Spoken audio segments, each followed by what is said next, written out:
Friends ఒక అబ్బాయి చాలా ఏళ్లుగా దుబాయ్లో పనిచేస్తూ ఉన్నాడు. ఇక అతని కెరీర్ కూడా బాగా ఉండటంతో అతను ఇండియా వచ్చి పెళ్లి కూడా చేసుకున్నాడు. అయితే అతని పెళ్లి జరిగిన తర్వాత మళ్ళీ తన సెలవులు పూర్తయిన తర్వాత దుబాయ్కి వెళ్ళినప్పుడు అతని భార్య అతను లేకుండా అస్సలు ఉండలేకపోయింది. దీంతో అతను కూడా తన భార్య కోసం అతని ఉద్యోగాన్ని వదిలి శాశ్వతంగా భారతదేశం తిరిగి రావాలని, తన అందమైన భార్యతో పూర్తి సమయం గడపాలని కోరుకున్నాడు. అయితే అతను కనుక తన కంపెనీ మానేస్తే ఆ కంపెనీకి పెద్ద నష్టం అనేది కలుగుతుంది. కానీ మరో పక్కన అతను మాత్రం తన భార్యతో కలిసి జీవించాలనే పట్టుదలతో ఉన్నాడు. దీంతో ఆ కంపెనీ ఏం చేసింది అంటే, నువ్వు అక్కడికి వెళ్లే బదులుగా నీ భార్యని ఇక్కడికి తీసుకురమ్మని అడుగుతుంది. దీంతో అతను కూడా ఇక్కడ పని చేసుకోవచ్చు, ఆ కంపెనీకి కూడా ఎటువంటి నష్టం రాదు అని. అయితే ఫ్రెండ్స్, అతను చేసిన ఈ పని అనేది అతని జీవితంలో ఎటువంటి ఒక మలుపును తీసుకువచ్చిందో తెలిస్తే నిజంగా ఆశ్చర్యపోతారు. ఎందుకంటే అటువంటి ప్రదేశంలో ఆమె సురక్షితంగా ఉండలేదని అందరికీ తెలుసు కదా. ఇక తన కంపెనీ కూడా అతను కనుక కంపెనీ మానేస్తే వారికి నష్టం కలుగుతుందని, అతన్ని పని మానేసే బదులుగా తన భార్యని ఇక్కడికి తెచ్చుకోవచ్చు కదా అని చెప్పారు.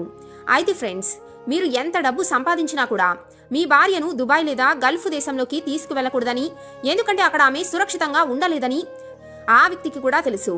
అందుకే అతను కూడా ఈ మాట విన్న వెంటనే ముందుగా ఎంతగానో భయపడ్డాడు. కానీ అతనికి కూడా మరొక దారి లేక తన భార్యను తన దగ్గరికి తెచ్చుకున్న తర్వాత ఒకరోజు అతని యజమాని దృష్టి అతని భార్య మీద పడింది. ఆమెను చూసిన వెంటనే అతను పిచ్చిగా ప్రవర్తించడం మొదలుపెట్టాడు. ఇక ఆ తర్వాత ఏం జరిగిందో తెలిస్తే నిజంగా చాలా షాకింగ్ గా ఫీల్ అవుతారు. ఎందుకంటే ఇది ఎంతో ఇంట్రెస్టింగ్ గా ఉండే ఒక అద్భుతమైన కథ. కాబట్టి ఫ్రెండ్స్, నిజంగా జరిగిన ఈ సంఘటనకు సంబంధించిన పూర్తి నిజాన్ని ఈ వీడియోలో మనం వివరంగా తెలుసుకుందాం. కాబట్టి వీడియోని పూర్తిగా చూసే ముందు ఈ వీడియోని లైక్ చేయడం మాత్రం మర్చిపోకండి. ఫ్రెండ్స్, ఇది ఆంధ్రప్రదేశ్ కి సంబంధించిన కథ. సునీల్ అనే ఒక అబ్బాయి 2003 నుంచి దుబాయ్లో ఎలక్ట్రీషియన్ గా పనిచేస్తూ ఉన్నాడు. నిజంగా అతను ఒక మంచి ఎలక్ట్రీషియన్. అతను పనిచేస్తున్న ఎన్నో భవనాల్లో అక్కడ అతను హెడ్ ఎలక్ట్రీషియన్ గా పనిచేస్తూ ఉండేవాడు. అతని మూలంగా అతని కంపెనీకి ఎంతో ఉపయోగకరంగా ఉండేది. అంటే అతను 2012 నుండి దుబాయ్లో పనిచేస్తున్నాడు. అంటే సుమారుగా 10 ఏళ్లుగా అక్కడే ఉంటున్నాడు. ఇక ఇప్పుడు అతని వయస్సు 30 ఏళ్లు. మరో పక్కన బాగా డబ్బు కూడా సంపాదిస్తున్నాడు. అయితే ఎంత ఎక్కువ డబ్బు సంపాదించినా ఏం లాభమని ఆలోచించిన సునీల్ తాను కూడా పెళ్లి చేసుకోవాలని నిర్ణయించుకున్నాడు. ఆ తర్వాత భారత్కు వచ్చి తన ఇంట్లో వాళ్ళకి పెళ్లి చేసుకుంటానని చెప్పిన వెంటనే ఇంట్లో వాళ్ళు కూడా పెళ్లి సంబంధాలు చూశారు. అప్పుడే అతనికి సంధ్య అనే ఒక అమ్మాయి బాగా నచ్చింది. ఎందుకంటే సంధ్య చూడటానికి చాలా అందంగా ఉంటుంది. ఇక సునీల్ కూడా సంధ్యను మొదటి చూపులోనే ప్రేమించి ఆమెను పెళ్లి చేసుకున్నాడు. ఇక ఆ ఇద్దరికి వివాహమైన తర్వాత సునీల్ మరియు సంధ్య చాలా ప్రేమగా ఎంతో అన్యోన్యంగా కలిసి జీవించడం ప్రారంభించారు. అయితే ఆ విధంగా సంధ్యతో కలిసి చూస్తూ ఉండగానే 3 నెలల కాలం అనేది గడిచిపోయింది. ఇక ఆ విధంగా రోజులు గడిచిపోవటంతో సునీల్ కు తన సెలవులు ముగిసిపోయాయనే విషయం గుర్తుకు వచ్చింది. ఇక ఆ తర్వాత అతను సంధ్యను తన పుట్టింట్లో వదిలివేసి మళ్లీ తిరిగి దుబాయ్కు వెళ్లాడు. అయితే అతను అలా దుబాయ్కి వెళ్లిన తర్వాత సంధ్య ఏమాత్రం కూడా తన భర్తను వదిలి ఉండలేకపోయింది. ప్రతిరోజు ఆ ఇద్దరు కూడా ఫోన్ చేసి మీరు లేకుండా నేను ఉండలేకపోతున్నాను అని ఏడుస్తూ సునీల్తో మాట్లాడుతూ ఉండేది. ఇక సునీల్ పరిస్థితి కూడా అదే విధంగా ఉంది. నువ్వు లేకుండా కూడా నేనిక్కడ ఉండలేకపోతున్నానని అతను కూడా ఎంతో బాధతో చెప్పేవాడు. కానీ అతను అక్కడికి వచ్చి ఇంకా నెల కూడా అవ్వలేదు. ఇప్పుడే మన పరిస్థితి ఈ విధంగా ఉంటే నాకు మరో 2 ఏళ్ల పాటు సెలవు కూడా లేదు. మరి అప్పుడు నీ పరిస్థితి ఏమిటో నా పరిస్థితి కూడా అలాగే ఉంది. కానీ నేనేం చేయగలను అని అతను తన పరిస్థితి గురించి సంధ్యకు వివరంగా చెప్పాడు. అయితే అవన్నీ విన్న తర్వాత కూడా సంధ్య, నాకేమీ తెలీదు, మీరు ఎలాగోలా వీలైనంత త్వరగా ఇక్కడికి వచ్చేసేయండి, మీరు లేకుండా నేను ఉండలేను, మనిద్దరం కలిసే ఉందామని అతని ఎంతగానో రిక్వెస్ట్ చేస్తుంది. ఇక ఆమె మాటలు విన్న సునీల్ కూడా ఏమని ఆలోచిస్తాడు అంటే, నిజమే కదా, నాకిప్పటికే 30 ఏళ్లు దాటాయి, పెళ్లి కూడా అయింది. ఇక ఫైనాన్షియల్ గా కూడా ఇప్పటికే బాగా డబ్బు కూడా సంపాదించాను. ఇంకా ఇక్కడ ఉండి ఎంత డబ్బు సంపాదించినా ఏం లాభం? నా భార్యకు కనుక ఈ సమయంలో నా సమయాన్ని ఇవ్వకపోతే ఎంత డబ్బు సంపాదించినా ఏం లాభం? ఆ డబ్బుతో ఏం చేయాలి అని ఆలోచించాడు. అందుకే అతను కూడా వెంటనే మరుసటి రోజు తన మేనేజర్ దగ్గరికి వెళ్లి ఉద్యోగం మానేసి మళ్లీ తన ఇంటికి వెళ్లిపోవాలని చెప్పాడు. అలాగే వెళ్లే ముందుగా నాకు సంబంధించిన అకౌంట్స్ అన్ని కూడా క్లియర్ చేయమని అడిగాడు. ఎందుకంటే అతను 10 ఏళ్లుగా అక్కడే పనిచేస్తున్నాడు కాబట్టి అతనికి రావాల్సిన మరికొంత డబ్బులు కూడా ఉన్నాయి. సుమారుగా 5 నుండి 7 లక్షల రూపాయల వరకు కంపెనీ ఇంకా అతనికి ఇవ్వాల్సి ఉంది. ఎందుకంటే అతను కనుక ఇంటికి వెళ్లిపోతే ఒక మంచి వర్కర్ని కోల్పోతామని కంపెనీ ఆలోచించడం మొదలుపెట్టింది. ఇక మరోవైపున సునీల్ మాత్రం వీలైనంత త్వరగా తన భార్య దగ్గరకు వెళ్లిపోతానని ఆనందంలో ఉన్నాడు. కానీ ఫ్రెండ్స్, అతను అనుకున్న ఈ మార్గం అంత సులభం కాదని ఆ సమయంలో అతనికి తెలిసి ఉండకపోవచ్చు. ఆ తర్వాత ఏం జరిగింది అంటే, సునీల్ తన మేనేజర్తో ఏమని చెప్పాడు అంటే, సార్, నేను వీలైనంత త్వరగా నా జాబ్ను రిజైన్ చేసి వెళ్లిపోవాలి అనుకుంటున్నానని చెబుతాడు. ఇక ఆ మేనేజర్ కూడా చేసేదేమీ లేక అతని యజమాని అయిన షేక్ కు సునీల్ అనే ఒక వ్యక్తి మన దగ్గర హెడ్ ఎలక్ట్రీషియన్ గా పనిచేస్తున్నాడని, అయితే అతనికి ఈ మధ్య రీసెంట్ గా పెళ్లైందని, ఇప్పుడు అతని భార్య కోసం అతను తిరిగి తన దేశానికి వెళ్లిపోవాలి అనుకుంటున్నానని చెబుతాడు. కానీ అతను నిజంగా ఒక మంచి ఎలక్ట్రీషియన్. అతని మూలంగా మన కంపెనీకి ఇప్పటివరకు ఎంతగానో ఉపయోగం కలిగింది. ఎందుకంటే అతని పని ముందు మరే ఎలక్ట్రీషియన్ కూడా సాటి లేరు అని చెబుతాడు. కాబట్టి అతను కనుక మన దగ్గర ఉండకపోతే మనకు రాబోయే రోజుల్లో చాలా పనులు ఆగిపోయే ప్రమాదం ఉంది. ఇక మేనేజర్ మాటలు విన్న షేక్ కూడా అయితే అతని ఎలాగైనా ఇక్కడే ఉండేలాగా చేయమని చెబుతాడు. ఇక ఆ తర్వాత ఆలోచించి అతన్ని భారత్కు పంపే బదులుగా తన భార్యని ఇక్కడికి పిలిపించుకోమని చెబుతారు. అయితే షేక్ మాటలు విన్న మేనేజర్ ఏమని అంటాడు అంటే, సార్ అది సాధ్యం కాదు కదా, ఎందుకంటే గల్ఫ్ దేశం యొక్క నియమాల ప్రకారం ఇక్కడ పనిచేస్తున్న ఒక ఇంజనీర్, డాక్టర్ లేదా మేనేజర్ అయితే మాత్రమే, అంటే పెద్ద పోస్టులో ఉన్నవారు, అది కూడా వారి ఆదాయం నెలకు కనీసం 2 నుండి 4 లక్షల రూపాయలు ఉంటే మాత్రమే వారు తమ భార్యను అక్కడికి తీసుకుని వెళ్లగలరు. ఇక ఈ విషయం గురించి ఆలోచించిన తర్వాత మేనేజర్ మరియు షేక్ ఏమని ఆలోచించి ఒక ఉపాయం గురించి ఆలోచిస్తారు అంటే, వారు సునీల్ కు సంబంధించిన ఒక నకిలీ ఇంజనీర్ డిగ్రీ సర్టిఫికేట్ ను తయారు చేస్తారు. ఇక ఆ సర్టిఫికేట్ సహాయంతో ఇప్పుడు అతని భార్యను ఇక్కడికి తీసుకురావడానికి మన కంపెనీ ద్వారా అనుమతి పొందేలాగా చేయమని ఆ షేక్ మేనేజర్ కు చెబుతాడు. ఇక ఆ విషయాన్ని మేనేజర్ వెళ్లి సునీల్ కు చెబుతాడు. అయితే మొదట్లో సునీల్ అతని మాటలు విని షాక్ అయినా కూడా సంధ్య కోసం సరే అని ఒప్పుకొని సంధ్య పాస్పోర్ట్ కూడా తయారు చేస్తారు. ఆ తర్వాత సునీల్ సంధ్యను దుబాయ్ తీసుకురావడానికి తన గ్రామానికి వెళతాడు. అయితే ఫ్రెండ్స్, సంధ్యకు కూడా దుబాయ్ వెళ్లే అవకాశం రావటంతో ఆమె కూడా చాలా సంతోషంగా ఉంది. ఇక ఆ తర్వాత సునీల్తో కలిసి ఆమె కూడా అందరికీ బాయ్ చెప్పి హ్యాపీగా దుబాయ్కి వెళ్ళింది. ఇక వారు అక్కడికి వచ్చేటప్పటికే వారి కంపెనీ కూడా ఆ ఇద్దరి కోసం ఒక అద్భుతమైన ప్లాట్ ను కూడా ఏర్పాటు చేశారు. ఆ తర్వాత 2-3 రోజుల పాటు ఇంట్లో అన్ని ఏర్పాట్లు చేసిన తర్వాత సునీల్ మళ్ళీ తిరిగి పనిలోకి వెళ్లటం మొదలు పెడతాడు. అలా 10 రోజుల పాటు హాయిగా గడిచిపోయాయి. అయితే ఒకరోజు సునీల్ మేనేజర్ అతనితో ఏమని చెబుతాడు అంటే, సునీల్, నువ్వెలా ఉన్నావు? నీ జీవితం ఎలా సాగుతుంది? ఇప్పుడు ఇక్కడ నీ భార్యతో హాయిగానే ఉంటున్నావా అని అడుగుతాడు. ఇక వెంటనే సునీల్ కూడా అవును సార్, చాలా సంతోషంగా ఉన్నామని చెబుతాడు. అయితే సునీల్ మేనేజర్ కూడా ఆంధ్రప్రదేశ్ కు సంబంధించిన వ్యక్తి. అతను కడపకు సంబంధించిన వ్యక్తి. అతని పేరు ప్రతాప్ రెడ్డి. ఇక సునీల్ ఆ తర్వాత మరొకసారి తన మేనేజర్ కు thank you very much sir, మీ కారణంగానే ఇప్పుడు నేను నా భార్య ఇక్కడ చాలా సంతోషంగా కలిసి జీవిస్తున్నాం. మీరు చేసిన సహాయానికి చాలా థ్యాంక్స్ అని మరొకసారి చెబుతాడు.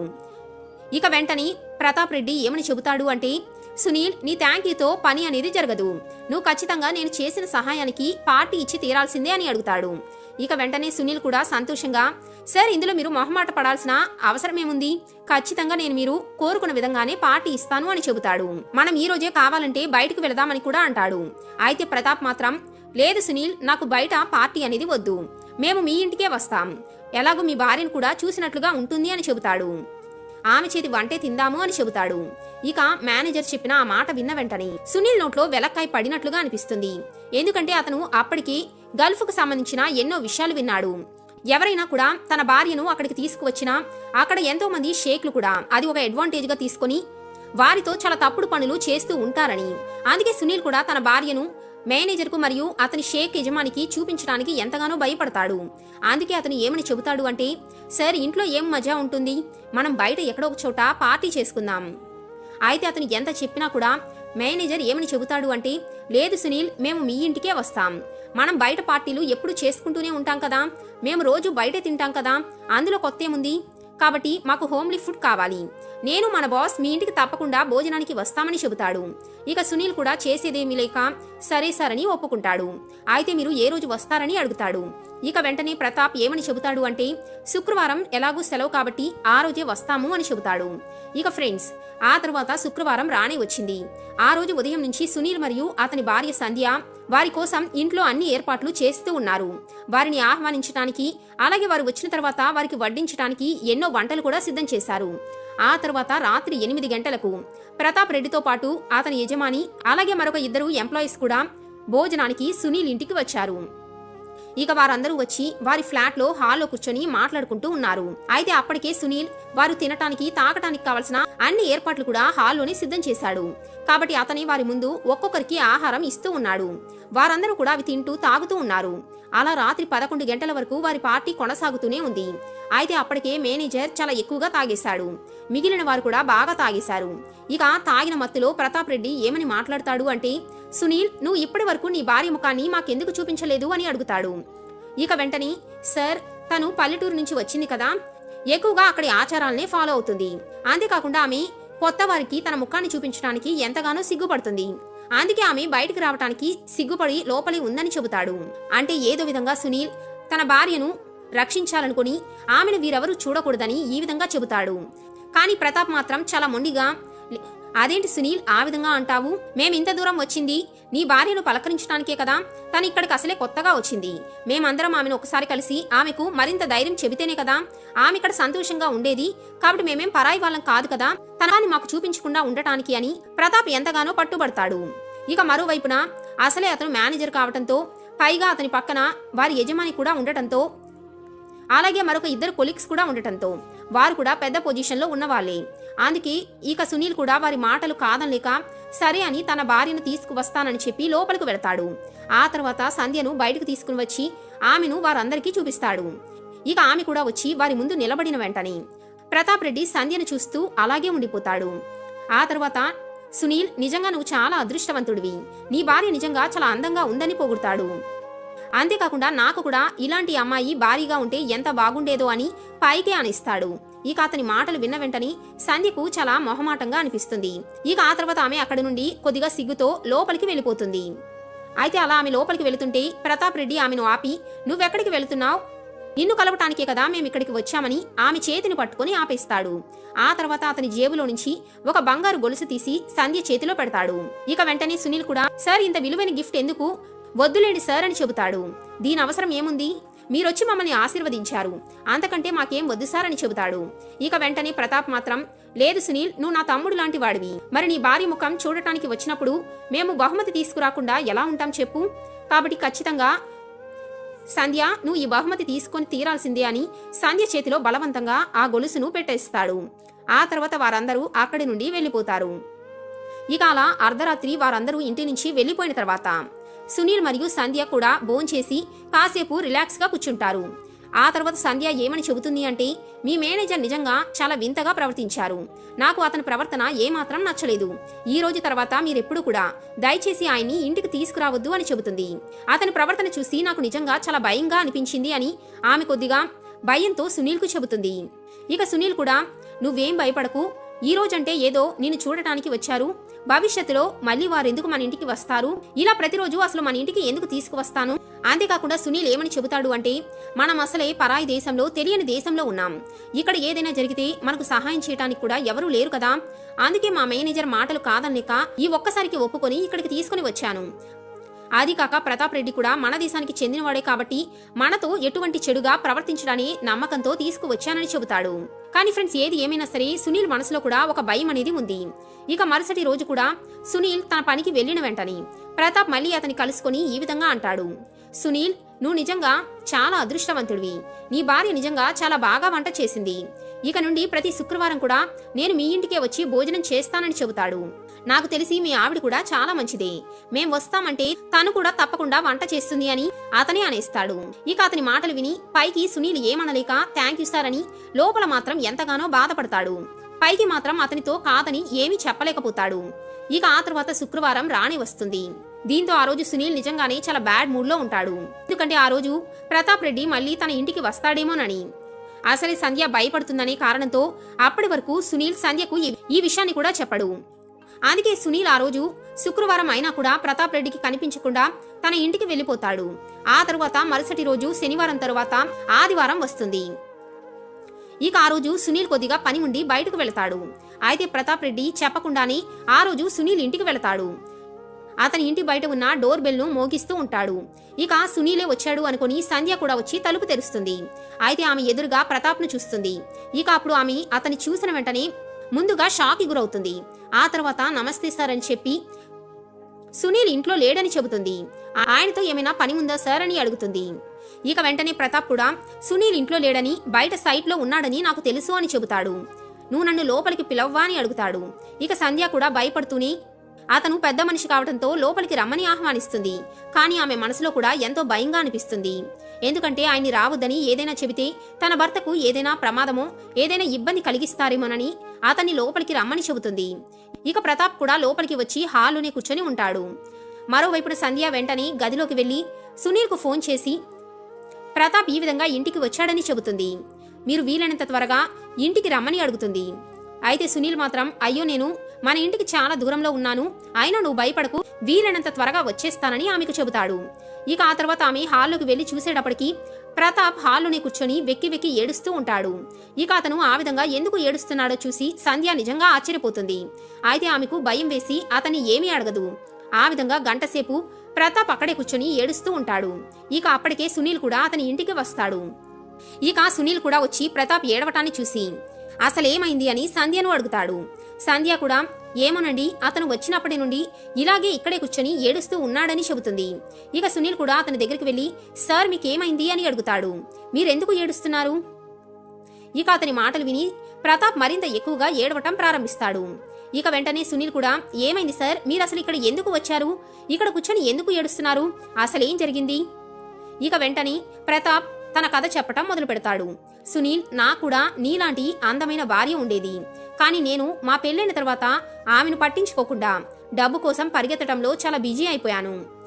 అయితే తను మాత్రం మన దేశం నుండి నాకెప్పుడు పదే పదే ఫోన్ చేస్తూనే ఉండేది. మీరు లేకుండా నేను ఇక్కడ ఉండలేకపోతున్నానని ఎంతగానో బాధపడుతూ ఉండేది. కానీ నేను ఆ సమయంలో నా భార్య కంటే డబ్బును సంపాదించడానికే ఎక్కువ ప్రాధాన్యత ఇచ్చాను. ఇక ఆమె నేను రావటం లేదని విసుగు చెంది నాకు డైవర్స్ ఇచ్చి మరొక పెళ్లి చేసుకుంది. అయితే ఈరోజు నా దగ్గర కోట్ల రూపాయల డబ్బు ఉంది, నెలకు లక్షల రూపాయలు సంపాదిస్తున్నాను. కానీ ఈ రోజుకి కూడా నా జీవితం ఎందుకు పనికిరాని ఒక బిచ్చగాడిలాగా ఉంది. ఇక అతను మాటలు విన్న వెంటనే అదంతా ఓకే సార్, అయితే మీరు అసలు ఇక్కడికి ఎందుకు వచ్చారు అని అడుగుతాడు. ఇంతకీ మీరు ఇక్కడికి వచ్చి ఈ విషయాలు చెప్పడానికి వెనుక ఉన్న అసలు కారణం ఏమిటి? ఇక ప్రతాప్ ఏమని చెబుతాడు అంటే, నేను ఇక్కడికి ఎందుకు వచ్చాను అంటే నీ భార్యను ఒక విషయం అడగటానికి వచ్చాను. ఆమె నాకు కూడా ఆమె లాంటి ఒక అమ్మాయినిచ్చి పెళ్లి చేస్తుందేమోనని. ఇక అతని మాటలు విన్న వెంటనే సునీల్ ముందుగా ఆశ్చర్యపోతాడు. సార్, మీకిప్పటికే 40 ఏళ్ల వయసు దాటింది. ఈ వయసులో మిమ్మల్ని ఏ అమ్మాయినా ఎందుకు పెళ్లి చేసుకుంటుంది? అయితే అప్పుడే సంధ్య ఏదో ఆలోచిస్తున్నట్లుగా ఉండి ప్రతాప్ వైపు చూసి ఈ విధంగా చెబుతుంది. సార్, మీరేమీ అనుకోను అంటే నాకొక అక్కయ్య ఉంది, అయితే తనకు విడాకులైపోయాయి. ఆమె వయసు ఇప్పుడు 35 ఏళ్లు. మీరు కనుక ఆమెను పెళ్లి చేసుకుంటాను అంటే నేను ఆమెతో మాట్లాడి ఈ పెళ్లికి ఒప్పిస్తానని చెబుతుంది. ఇక వెంటనే ప్రతాప్ కూడా నువ్వు ఎటువంటి అమ్మాయిని చూసినా సరే నాకెటువంటి ప్రాబ్లం లేదు సంధ్య, కానీ నాకు మాత్రం నీలాంటి ఒక మంచి అమ్మాయిని చూసి పెళ్లి చేసి పెట్టవా అని అడుగుతాడు. ఎందుకంటే నేను ఇంటికి వెళితే చాలా ఒంటరిగా ఉంటున్నాను. నాకంటూ ఇంట్లో ఎటువంటి తోడు లేదు, నా తల్లిదండ్రులు కూడా లేరు, వారిద్దరు కూడా ఎప్పుడో చనిపోయారు. నేనిప్పుడు ఒంటరిగా ఉంటున్నాను, నా బంధువులు కూడా నాకిప్పుడు తోడుగా లేరు. ఇక అతని పరిస్థితి చూసి సంధ్య కూడా సరే సార్, నేను తప్పకుండా మాట్లాడతానని చెబుతుంది. ఇక ఫ్రెండ్స్, ఆ తర్వాత ఆమె తన గ్రామానికి ఫోన్ చేసి తన తల్లికి అసలు విషయాన్ని చెబుతుంది. ఆ తర్వాత తన అక్కయ్యతో అన్ని విషయాలు మాట్లాడుతుంది. ఇక అప్పటికే సునీల్ మరియు సంధ్య కూడా ప్రతాప్ తో తన అక్కయ్య గురించి అన్ని విషయాలు చెబుతారు. ఆ తర్వాత వీడియో కాల్లో తన అక్కయ్యతో మాట్లాడిస్తారు. ప్రతాప్ కి కూడా సంధ్య అక్కయ్య బాగా నచ్చుతుంది. మరోవైపు ప్రతాప్ కూడా అన్ని రకాలుగా మంచి వ్యక్తే అని సంధ్య మరియు సునీల్ కు కూడా అర్థమవుతుంది. ఇక సంధ్య అక్కయ్య పేరు రాధ. మరోవైపు ప్రతాప్ ఇంజనీర్ గా పనిచేస్తున్నాడు. అతను నిజమైన సర్టిఫికేట్ తోనే ఇక్కడ ఇంజనీర్ గా పనిచేస్తున్నాడు. కాబట్టి అతను తన భార్యను ఇక్కడికి తెచ్చుకోవచ్చు. కాబట్టి రాధకు కూడా పాస్పోర్ట్ తయారు చేయించి రాధను కూడా దుబాయ్కి పిలిపిస్తాడు. ఆ తర్వాత ప్రతాప్ మరియు రాధ ఇద్దరు కూడా భార్యాభర్తలుగా కలిసి జీవించడం ప్రారంభిస్తారు. అంటే Sunil the double bedroom flat. వారి ఇంట్లోని ఈ ఇద్దరు జంటలు కూడా కలిసి జీవించడం ప్రారంభిస్తారు. ఇక ఆ విధంగా 1 సంవత్సరం హాయిగా గడిచిన తర్వాత మళ్ళీ వారందరూ కలిసి భారత్ కు వెళతారు. ఆ తర్వాత అక్కడ ప్రతాప్ మరియు రాధ గుడిలో చాలా సింపుల్ గా పెళ్లి చేసుకుంటారు. ఆ తర్వాత అందరూ కలిసి మళ్ళీ తిరిగి దుబాయ్కి వెళతారు. ఇక దుబాయ్ వెళ్లిన తర్వాత ప్రతాప్ మరియు రాధ కూడా కలిసి వారి ఇంట్లో చాలా ఆనందంగా చాలా అద్భుతంగా కలిసి జీవించడం ప్రారంభిస్తారు. ఈ విధంగా వారు 10 ఏళ్ల పాటు కలిసిమెలిసి ఎంతో అన్యోన్యంగా జీవిస్తారు. ఎందుకంటే ప్రతాప్ నిజంగా చాలా మంచి వ్యక్తి. అతని దగ్గర బోలెడంత డబ్బు కూడా ఉంది. దీంతో అతను తన భార్య రాధతో పాటు సంధ్య, సునీల్ ను కూడా ఎన్నో దేశాలకు తీసుకువెళుతూ ఉండేవాడు. ఆ విధంగా అందరూ కలిసి ఎంతో హాయిగా జీవిస్తూ ఉండేవారు.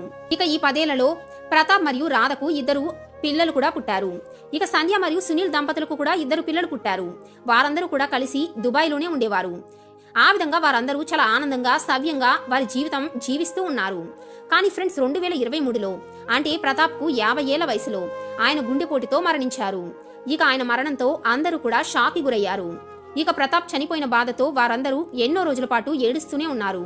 అంతేకాకుండా ప్రతాప్ లేని దుబాయ్లో వారందరికీ ఉండటానికి కూడా అస్సలు నచ్చలేదు. అక్కడ ఉంటే అతని జ్ఞాపకాలతో మరింతగా బాధపడతామని అందరికీ అర్థమైంది. అందుకే సునీల్ అక్కడి నుంచి అందరినీ తీసుకొని భారత్కు వచ్చేశాడు. ఇక రాధ ప్రతాప్ స్వగ్రామమైన కడపకు వెళ్లి అక్కడే అతని ఇంట్లో కొన్ని రోజుల పాటు ఉంటుంది. కానీ అక్కడ కూడా ఉండటం ఆమెకు అస్సలు నచ్చదు.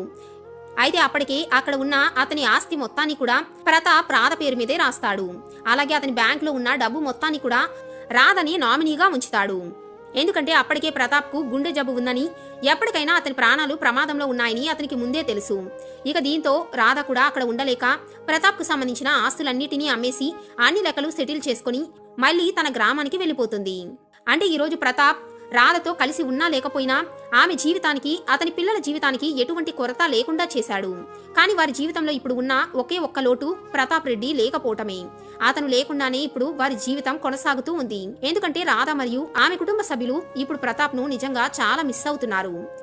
మరి ప్రతాప్ రెడ్డి ఆత్మకు మనశ్శాంతి కలగాలని మీరు కూడా కోరుకుంటూ ఈ వీడియోను తప్పకుండా లైక్ చేసి మీ అభిప్రాయాలను కామెంట్ రూపంలో తెలియజేయండి.